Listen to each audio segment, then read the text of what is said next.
As the 2020 election season is in full swing, Democratic Socialist ideas are picking up momentum among progressives. But it's important to note how Democratic Socialists are different than traditional Democrats. One America's Chloe Salsameda breaks down those differences.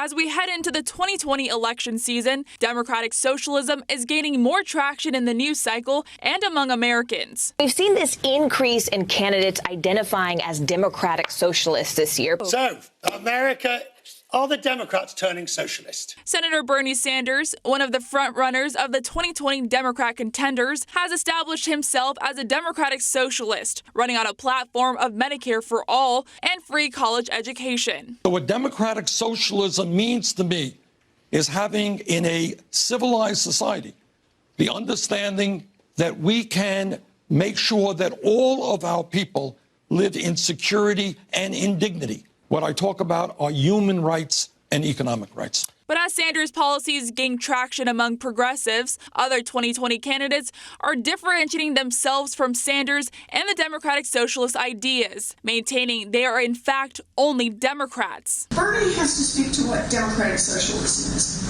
You are not one. And I'm not. And I'm a progressive Democrat. I am a Democrat. I am a proud Democrat.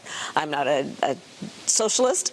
While several Democrat candidates are advocating for more progressive policies, there is a difference between Democratic Socialists and traditional Democrats. Unlike Democrats, Democratic Socialists, like Congresswoman Alexandria Ocasio-Cortez, believe services like housing and health care are basic human rights that should be provided by the government. What that means to me is health care as a human right.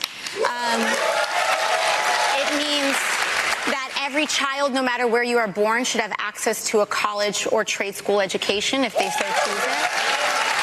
And, I think that no person should be homeless if we can have public structures and public policy to allow for people to have homes and food and lead a dignified life in the United States. While Ocasio-Cortez's views got her elected to the House, it's unclear if these policies will get a 2020 Democratic Socialist or a very progressive Democrat into the White House. Recent polls revealed Democrat voters prefer a mostly socialist system, but these statistics are much lower for voters who are more conservative or moderate, especially those over the age of 24.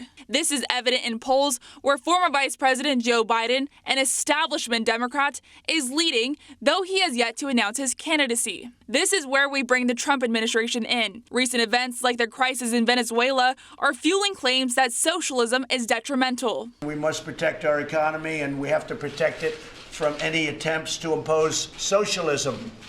Socialism does not work too well, and we don't want that as part of our country and as part of our heritage. We just can't have it.